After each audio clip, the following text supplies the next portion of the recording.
இந்தியாவில் இருக்கும் சிவன் கோயில்களில் பாதிக்கு மேற்பட்ட கோயில்கள் தமிழ்நாட்டில்தான் உள்ளன. அதாவது தமிழ்நாட்டில் மட்டும் 2500க்கும் அதிகமான சிவாலயங்கள் கட்டப்பட்டுள்ளன. இவற்றில் பெரும்பாலான வரலாற்று சிறப்புமிக்க கோயில்கள் சோழர்கள் காலத்தில் கட்டப்பட்டவையாகும்.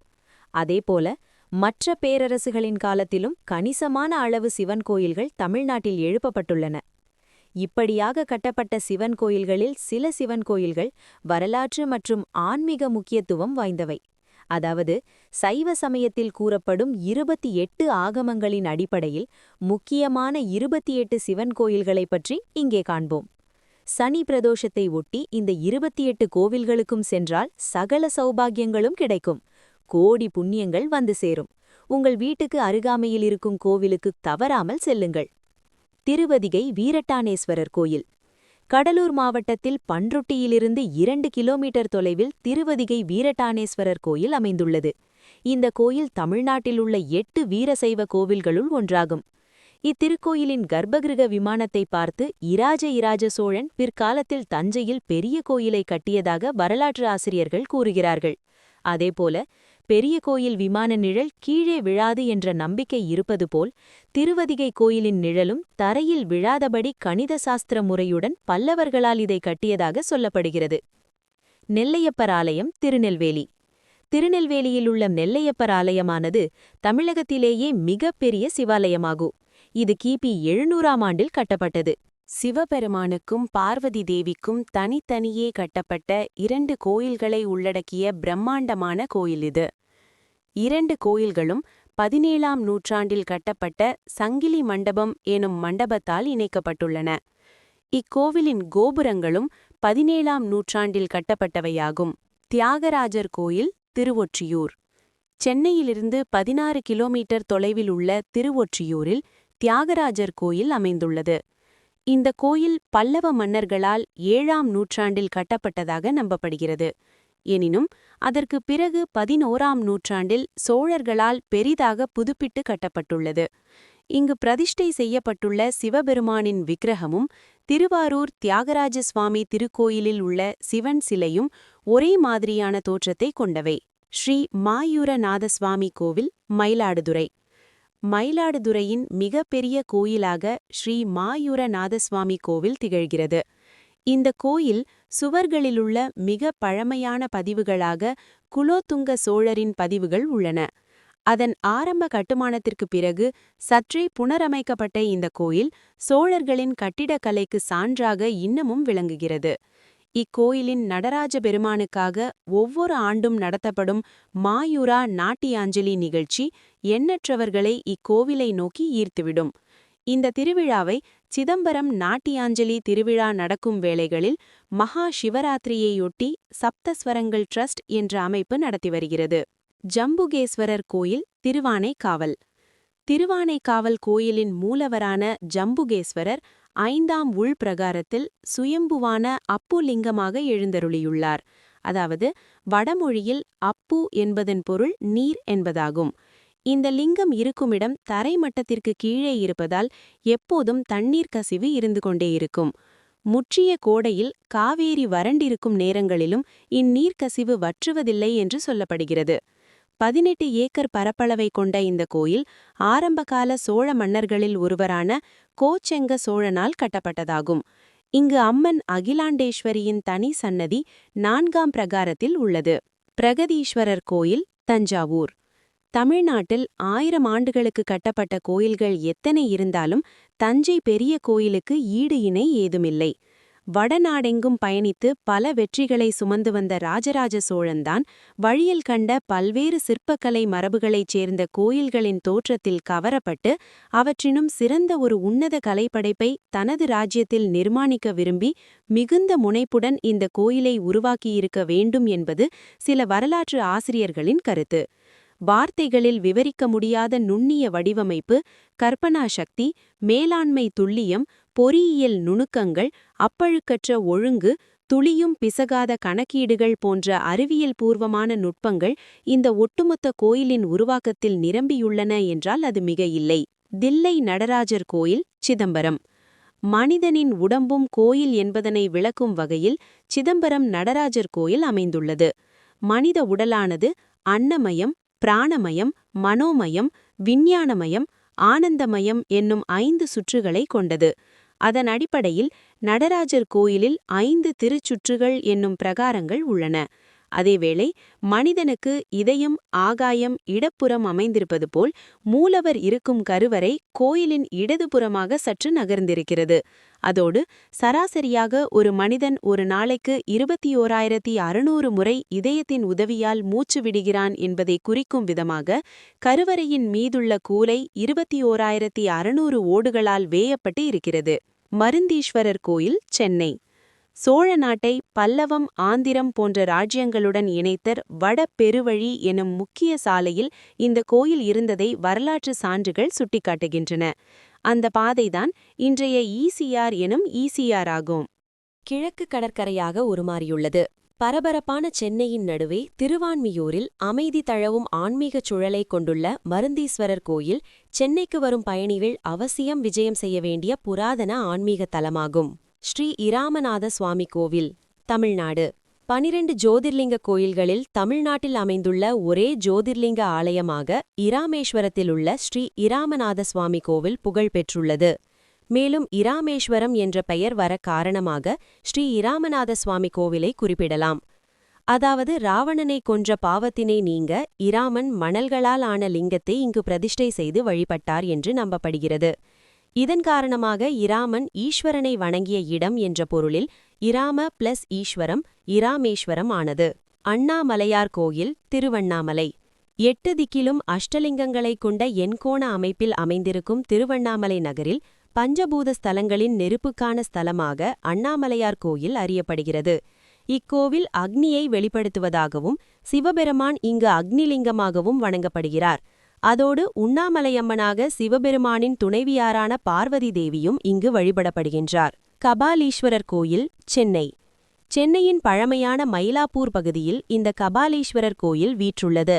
இந்த கோயில் சிவபெருமான் மற்றும் அவரது துணைவியார் பார்வதி தேவிக்காக அர்ப்பணிக்கப்பட்டுள்ளது. இன்று சாந்தோம் சர்ச் உள்ள இடத்தில் வீற்றிருந்த கபாலீஸ்வரர் கோயிலின் ஆதி அமைப்பு போர்த்துகீசியர்களால் சிதைக்கப்பட்ட பிறகு தற்போது நாம் காணும் கோயில் விஜயநகர மன்னர்களால் 16ஆம் நூற்றாண்டில் கட்டப்பட்டிருக்கலாம் என்று ஆய்வாளர்கள் கூறுகின்றனர். ஏகாம்பரநாதர் கோயில், திருவண்ணாமலை. 600 ஆண்டுகளுக்கு முன் கட்டப்பட்ட இக்கோயில் காஞ்சிபுரத்தின் வடக்கு பகுதியில் அமைந்துள்ளது. இக்கோயில் சிவபெருமானுக்கான பஞ்சபூத கோயில்களுள் நிலத்தை குறிக்கும் பஞ்சபூத ஸ்தலமாகும்.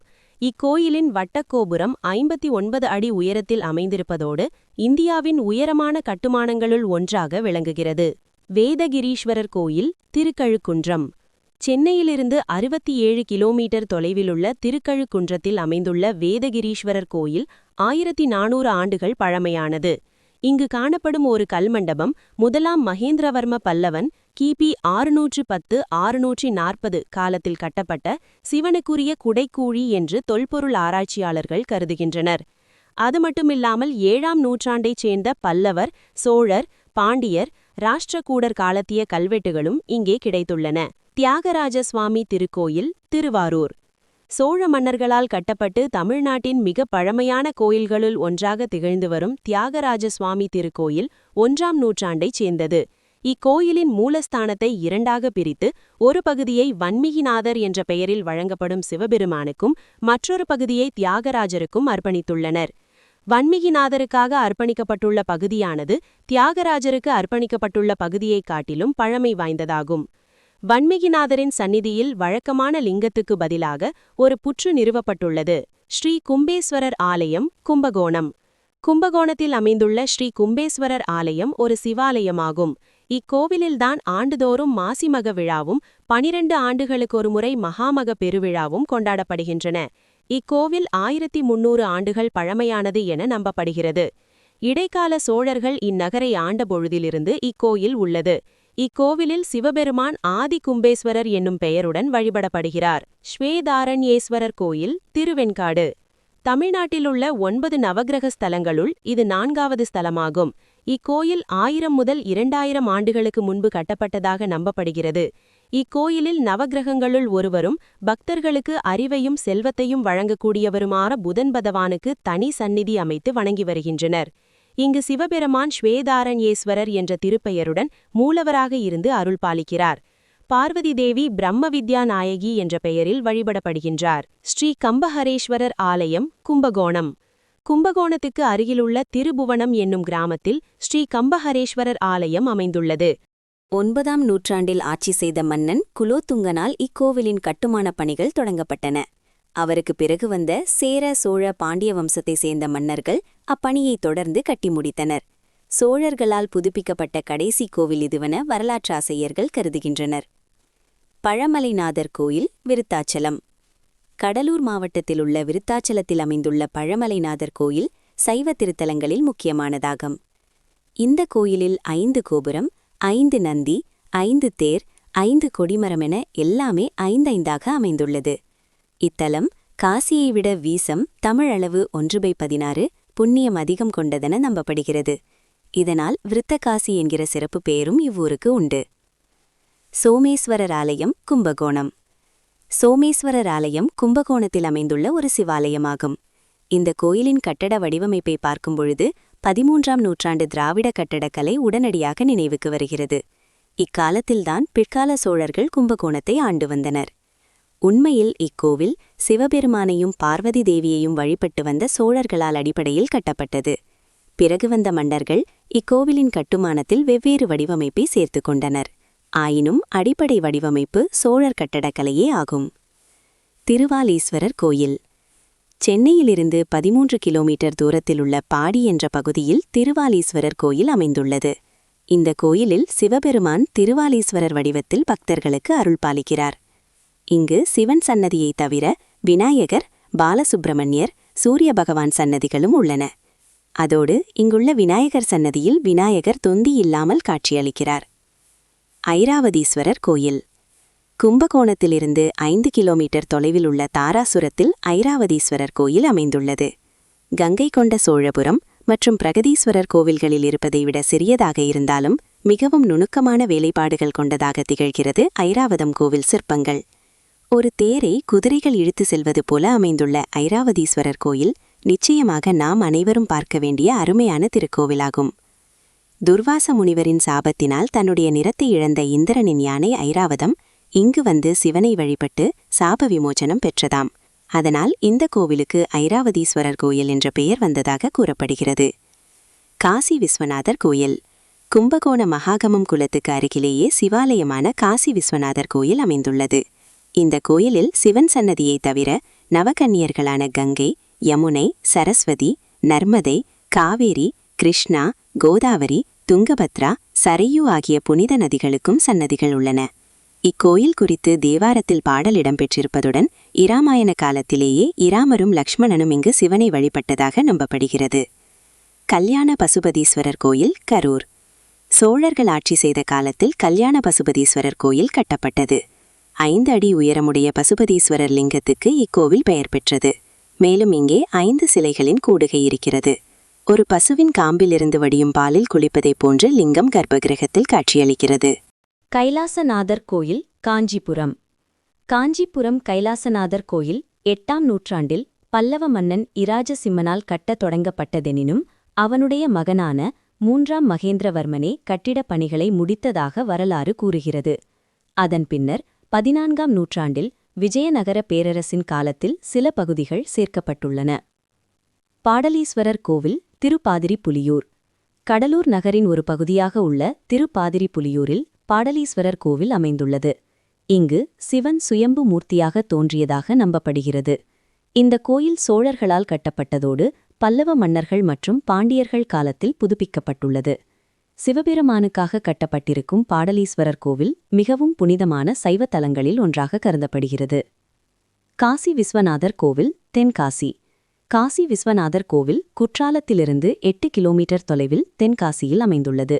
இந்த கோயில் கிபி 1455ஆம் ஆண்டு பராக்கிரம பாண்டியனால் கட்டப்பட்டது.